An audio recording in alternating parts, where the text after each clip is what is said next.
दोस्तों आज की इस वीडियो में मैं आपको बताने जा रहा हूँ लो ब्लड प्रेशर के बारे में। जैसे लो बीपी हो गया या बीपी कम हो गया, जिसको हम मेडिकल में हाइपोटेंशन बोलते हैं। तो ये क्या होता है, यानी लो ब्लड प्रेशर कैसे होता है, क्या कारण होते हैं, इसका क्या जो है लक्षण होते हैं, है ना। इसका साथ ही आज आपको बताने वाला हूँ बहुत ही इफेक्टिव इलाज जो आप अपने घर पर रह के कर सकते हो। तो वीडियो बहुत इंटरेस्टिंग होने वाली है।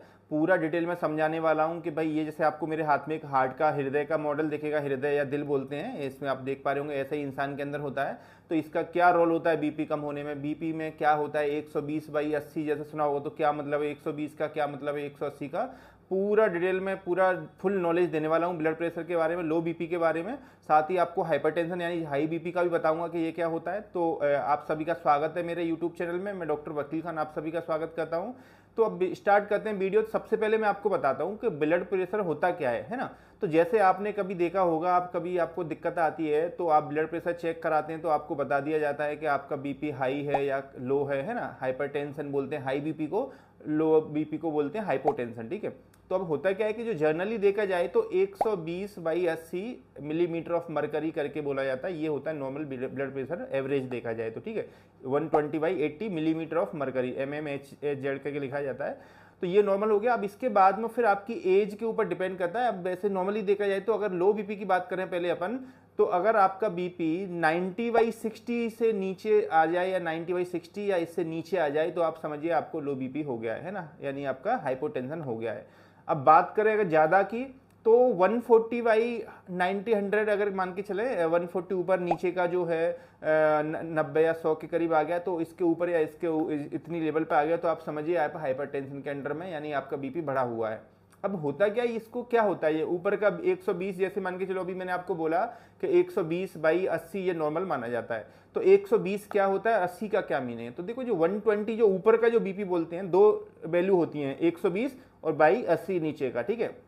तो जो ऊपर वाली वैल्यू होती है उसको बोलते हैं सिस्टोलिक ब्लड प्रेशर, यानी सिस्टोलिक मतलब ये टर्म होते हैं मेडिकल के, और नीचे वाले को बोलते हैं डायस्टोलिक ब्लड प्रेशर। अब इसको समझिए कि सिस्टोलिक क्या होता है, डायस्टोलिक क्या होता है। तो देखो 120 जो ऊपर का मैंने आपको बताया है सिस्टोलिक, ये मतलब है कि हमारा जैसे हार्ट है, जैसे पहले हार्ट बताता हूँ, जैसे आपको ये दिख रहा होगा ना हार्ट होता है, तो ये एक मस्कुलर ऑर्गन है, मतलब ये पूरा मसल से बना हुआ ऑर्गन होता है, ठीक है। अब मसल से बना है तो अब इसके अंदर जो है 4 चैम्बर होते हैं, नीचे वाले 2 होते हैं उनको बोलते हैं वेंट्रिकल, ऊपर वालों को बोलते हैं एट्रियम। मतलब 2 राइट साइड में 2 लेफ्ट साइड में। आप जैसे भी मेरे हाथ में दिख रहा होगा ना, इसको खोल के भी दिखा देता हूँ अंदर से, तो आप देख सकते हैं ये अंदर के खोखलापन, इन्हीं को चैम्बर बोलते हैं।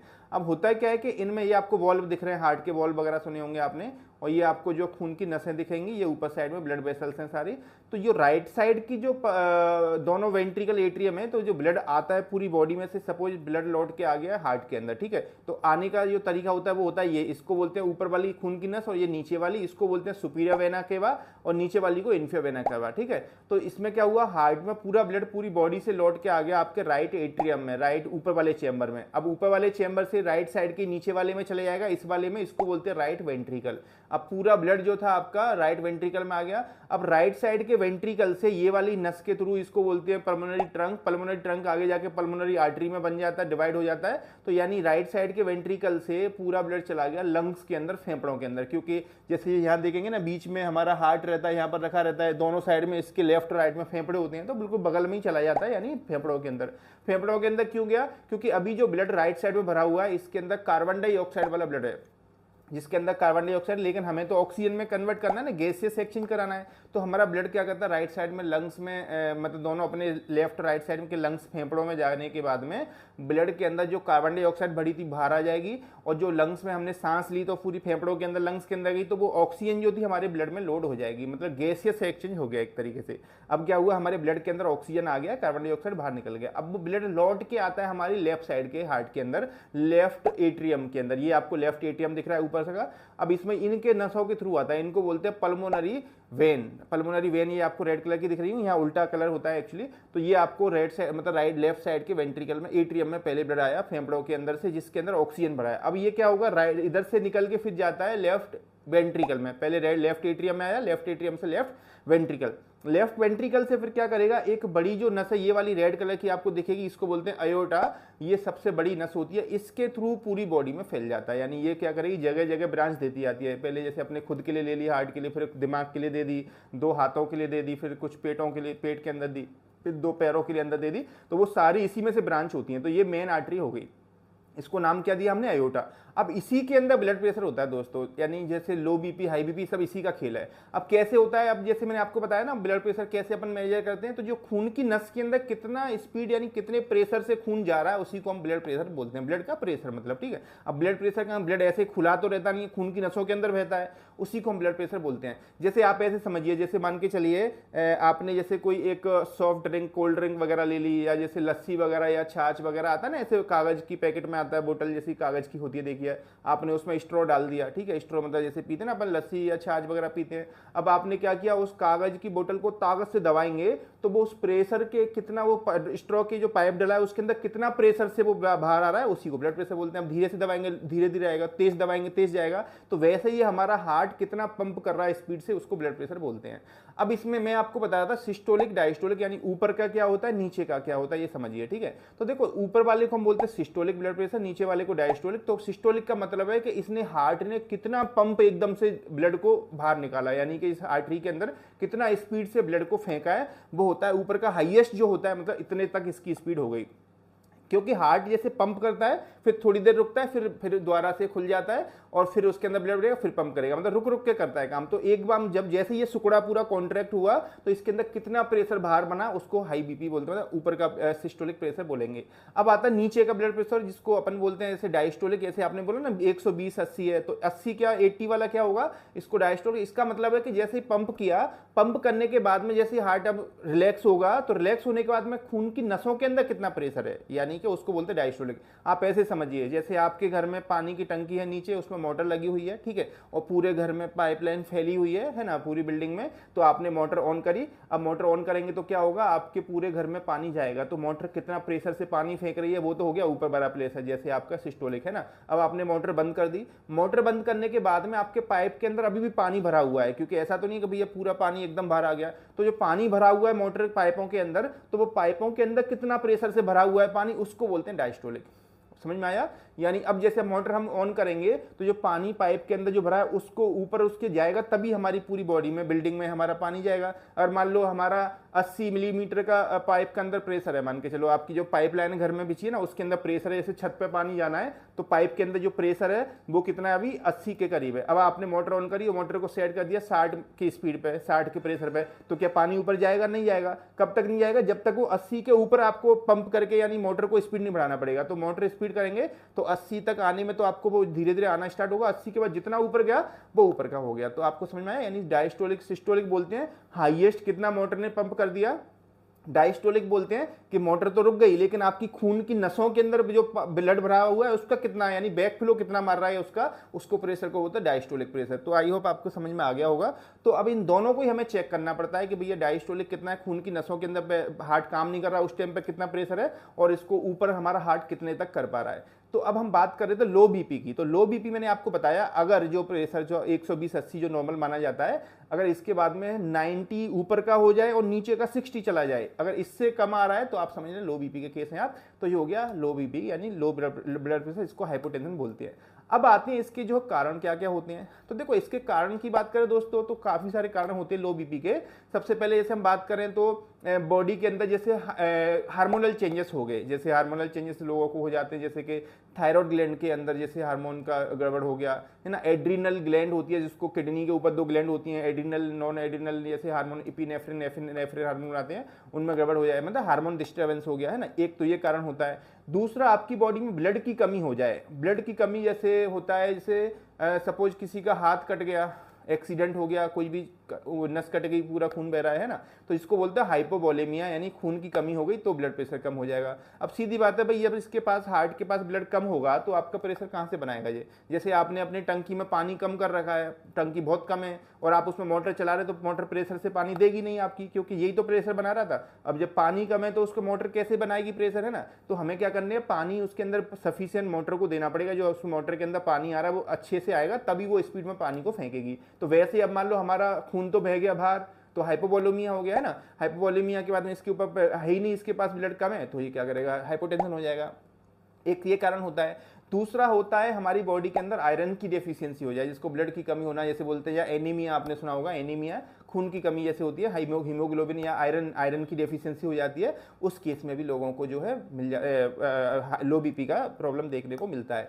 इसके अलावा जैसे आप देखें हार्ट प्रॉब्लम्स के अंदर भी कई लोगों को होता है। हार्ट प्रॉब्लम जैसे दिल की बीमारी होने लगी, जैसे कि कार्डियक फेल्यूर हो रहा है, धीरे धीरे हार्ट हमारा फेल हो रहा है, ठीक है, या एरिथमिया हो रहा है, हार्ट इरेगुलर हो रहा है, तो इसकी कमी हार्ट की बीमारियों में मतलब लो बीपी भी हो जाता है कई लोगों को। इसके अलावा जैसे आप अगर कोई लो बीपी की हाई बीपी की टेबलेट ले रहे हैं, जैसे आप दवाइयां खा रहे हैं, जैसे आपको ज़्यादा बीपी है और आपने ज़्यादा दवाई का डोज ले लिया या ज़्यादा दवाई का डोज हो रहा है, तो आपका बीपी कम हो सकता है, ठीक है। या आपको स्ट्रेस की बीमारी यानी स्ट्रेस जैसे कम करने की या एंजाइटी कम करने की दवाइयां ले रहे हैं, तब भी आपको हो सकता है बीपी कम हो जाए। तो ये इसके कारण होते हैं जनरली, ठीक है। अब उसके बाद हम बात करते हैं कि इसके लक्षण क्या होते हैं लो बीपी के, ये जरूरी है आपको जानना। तो देखो लक्षण में जिनको सिम्टम साइन सिम्टम बोलते हैं अपन, तो लक्षण में आप देखेंगे सबसे पहला लक्षण होता है वो होता है चक्कर आना। आपको चक्कर आ सकते हैं, जैसे चक्कर मतलब डिजीनेस बोलते हैं, एकदम से ऐसा लग रहा है पूरा चक्कर आ गया, घूम गया पूरा, तो ये एक लक्षण हो सकता है। दूसरा इसका चक्कर लक्षण होता है कि आपको जो है बेहोशी भी हो सकती है कभी कभी, यानी कि फेंटिंग जिसको बोलते हैं, बेहोश हो जाता है आदमी, और ये भी एक लक्षण हो सकता है। देखा कभी कभी बीपी कम हो गया, बेहोश होकर गिर गया वो बंदा, है ना, तो हम बोलते हैं बीपी कम की वजह से गिर गया है, तो ये एक लक्षण हो सकता है, ठीक है, बीपी की वजह से भी बंदा बेहोश हो जाता है। इसके अलावा फिर जैसे हमारी आंखों के सामने एकदम से अंधेरा आ गया, हम जैसे खड़े हुए और एकदम से पूरा ब्लैक आउट हो गया, पूरा ब्लड विजन हो गया, धुंधला धुंधला दिखने लगा या कुछ भी नहीं दिखता है कभी कभी, तो ये भी एक लक्षण हो सकता है। एकदम ये होता है, फिर थोड़ी देर बाद अगर बीपी सही हो जाता है तो फिर नॉर्मल हो जाता है बंदा, तो ये भी एक लक्षण हो सकता है, ठीक है। इसके अलावा पूरी बॉडी में थकान जैसी रहती है हमारी लो बीपी की वजह से, थकान मतलब फटीग बोलते हैं, फटीग हो गया, तो ये भी एक लक्षण हो सकता है कि आपका लो बीपी हो सकता है, ठीक है। इसके अलावा आपकी जैसे सांस जो है तेज तेज चल रही है, या आपके पाल्पिटेशन धड़कन बहुत तेज तेज हो गई, ये भी एक लक्षण हो सकता है। तो ये सारे लक्षण होते हैं। अब पॉइंट आता है जो मेन है इसका, कि भाई हम इसका इलाज क्या करें घरेलू, जो मेन पॉइंट है इसका। तो देखो इसके लिए मैं आपको कई सारे घरेलू उपचार टाइप से बताऊंगा, क्योंकि मेडिसिन तो आप जो है अपने पास के डॉक्टर से ला सकते हैं अगर आपको कोई ज़्यादा प्रॉब्लम आ रही है, लेकिन मैनेज करने के लिए इसको आप अपने घर पे इलाज करना चाहते हैं तो आप ये आजमा के देखें, इनसे आपको अच्छा फायदा मिलेगा, है ना। और अगर आप अपनी लाइफ स्टाइल सुधारते हैं, सारी चीज़ें ठीक हो जाती है, तो आपका बीपी ठीक भी हो सकता है, ठीक है। तो लेकिन अगर आपको अगर ज़्यादा प्रॉब्लम आ रही है, बार बार हो रहा है, तो भाई अपने किसी पास के किसी रजिस्टर्ड मेडिकल डॉक्टर को दिखाएं तो ज़्यादा बेटर रहेगा। लेकिन आप जो मैं आपको घरेलू उपचार बता रहा हूँ ये आप आजमाएंगे तो इनसे आपको फर्क मिलेगा, ठीक है। तो सबसे पहले जैसे आपको बता दूंगा लो बीपी होता है तो हम क्या कर सकते हैं कि इसके लिए जैसे आपको 1 गिलास पानी में आधा चम्मच नमक और 1 या 2 चम्मच चीनी या शक्कर जो बोलते हैं शुगर, जो मिला के उसको मिक्स करके आप पी सकते हैं, तो ये बीपी में ठीक करता है। क्योंकि जो हमने नमक मिलाया, नमक का मैं आपको समझाता हूँ कैसे काम करता है, कि जो नमक होता है वो सोडियम क्लोराइड होता है, मतलब सोडियम होता है इसके अंदर, आपने सुना होगा NaCl करके फॉर्मूला होता है। सोडियम एक मतलब हमारे जो आपने सुना सोडियम क्लोराइड, तो सोडियम क्या करता है कि वाटर जो पानी है उसको रिटेन करता है अपने पास, रिटेन मतलब अपने पास रखता है। अगर आपके शरीर में ज्यादा सोडियम है तो आपके शरीर के अंदर पानी भी ज्यादा रहेगा, ठीक है। तो अब ये कैसे काम करेगा, तो अब जैसे मान के चलिए, मान लीजिए आपका ब्लड लॉस हो गया। अच्छा, आपको मालूम है ब्लड का भी वॉल्यूम कम ज्यादा करता है हमारा किडनी, जो किडनी हमारे गुर्दे होते हैं वो उसी ब्लड में से पानी को यूरिन बना के निकालते रहते हैं। अब जैसे मैं आपको बताता हूँ ब्लड में कैसे आता है पानी, आप बोलेंगे हम ब्लड तो भाई पेट के अंदर आंतों के अंदर ला रहे हैं, ब्लड में कैसे आया। तो जो भी हम खाते पीते हैं दोस्तों वो सारा आपका ब्लड के अंदर आता है। कैसे आता है आपको समझाता हूँ, कि आपने जो भी खाया पिया सीधा मुंह के अंदर आया। जैसे आपने क्या किया, खाना पिया, पानी पीने की बात कर रहे हैं, पानी पिया मुंह के अंदर, मुंह से वो जाएगा गले के अंदर, गले को हम बोलते हैं फेरेंक्स, है ना। फेरेंक्स से फिर जाता है ईसोफेगस जो फूड पाइप होता है, फिर स्टमक में पहुंच जाता है। स्टमक पहला पार्ट है, स्टमक मतलब आमाशय इसको बोलते हैं, इसके अंदर एसिडिटी होती है। फिर वहां से छोटी आंत और बड़ी आंत में चला जाता है, ठीक है। तो ये छोटी आंत, बड़ी आंत, स्टमक, इनके अंदर क्या पानी आंतों के अंदर से निकल के एब्जॉर्ब होके सीधा खून में आ जाता है। बाहर खून की नस होती है, आंतों से जुड़ी होती है, तो उसमें से एब्जॉर्ब कर लेती हैं सारी चीज़ों को। हम जो भी खाएंगे पिएंगे वो सारा एब्जॉर्ब, जैसे न्यूट्रिशन लिया आपने, protein, carbohydrate, fat, sugar, mineral, vitamin, सारे निकल के खून में आ जाते हैं। तो अब हुआ क्या कि आपने जो पानी पिया वो पूरा खून के अंदर आ गया, तो खून के अंदर अब ये रहेगा, अगर ज़्यादा पानी पिया तो खून जाता है फिर घुम घुमा के पूरा किडनी के पास, किडनी उसमें से एक्स्ट्रा खून को पानी जो होता है उसको निकाल के यूरिन बना देती है,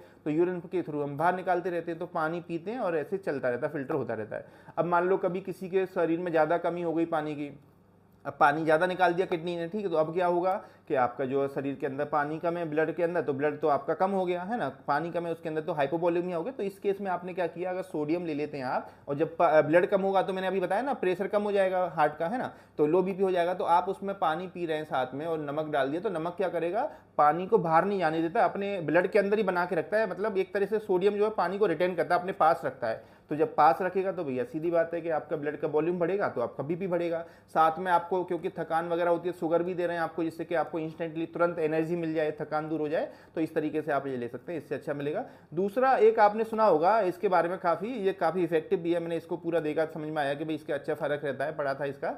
तो इसमें जो है कॉफ़ी, ब्लैक कॉफ़ी या कॉफ़ी आती है, वो बड़ा अच्छा काम कर जाती है, लेकिन ये रोज पीने वालों के काम नहीं आएगी, जो कभी कभार पीने वाले हैं उसमें अच्छा असर देखने को मिलता है। कॉफ़ी पीते हैं आप 1 या 2 कप, तो उससे बीपी में बड़ा अच्छा फायदा मिल जाता है, बीपी बढ़ जाता है। तो उससे कैसे होता है, इसका क्या रीजन है कि आपका जो है बीपी बढ़ गया, यानी आपने कॉफ़ी पिया, तो कॉफ़ी के अंदर एक केमिकल होता है, कैफीन बोलते हैं उसको, ठीक है। कैफीन क्या करता है, बीपी बढ़ाने में हेल्प करता है हमारी। कैसे बढ़ाएगा समझिए। कैफीन क्या करता है, एक हमारे शरीर में एक केमिकल होता है, इसको एडिनोसिन बोलते हैं, ठीक है। तो एडिनोसिन जो रहेगा केमिकल क्या करेगा, यानी कि हमारा जो एडिनोसिन जो होगा वो एक तरीके से ब्लड वेसल को कॉन्ट्रैक्ट करवा, मतलब डायलेट करता है, सॉरी, मतलब जो खून की नस है उनको मोटा करता है। जैसे समझिए हमारी शरीर में कितनी सारी खून की नस है, सबको मोटा करने का यानी फुलाने का काम होता है एडिनोसिन का, ठीक है। तो ये क्या करता है, कैफीन उन एडिनोसिन को ब्लॉक कर देता है, अपना काम नहीं करने देता, एडिनोसिन के जो रिसेप्टर है उनको ब्लॉक कर देगा। एडिनोसिन हमारी बॉडी में बनता है, सेल बनाते हैं हमारे खुद के।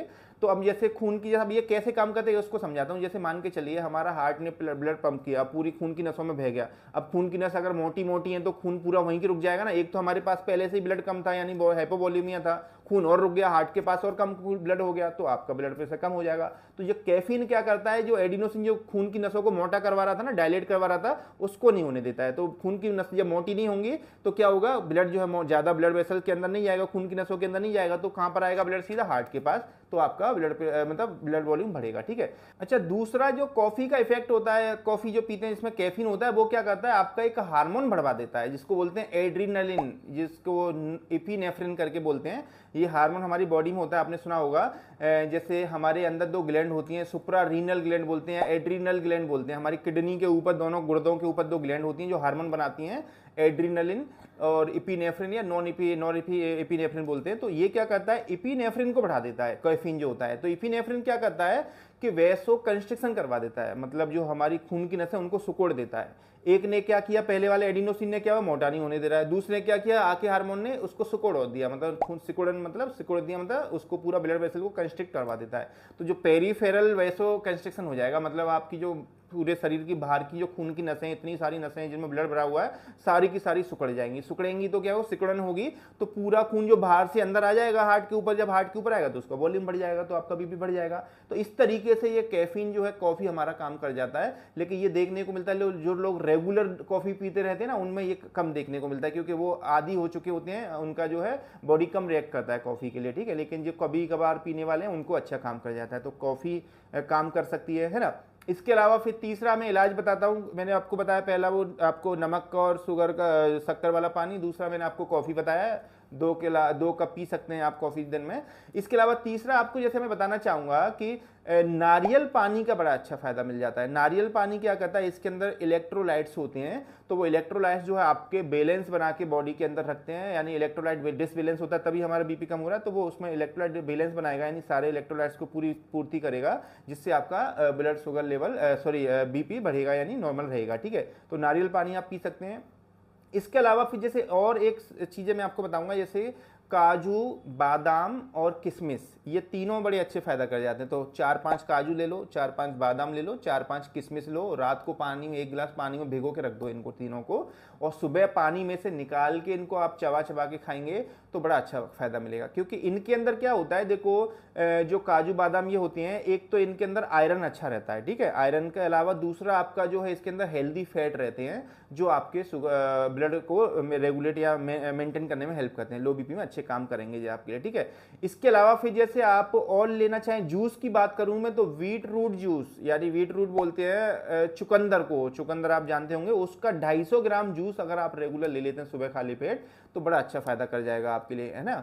इसके अलावा जैसे और बात करें हम, तो क्या करना है, तुलसी के पत्ते का बड़ा अच्छा फायदा रहता है इसमें, क्योंकि इसमें अंदर सोडियम पोटेशियम जैसे रहता है, इसमें जो बैलेंस बना के रखता है तुलसी के पत्ते। तो 5-6 पत्ते रेगुलर सुबह खाली पेट चबा के खाएं, ऊपर से पानी पी लें, तो अच्छा काम कर जाएगा, ठीक है।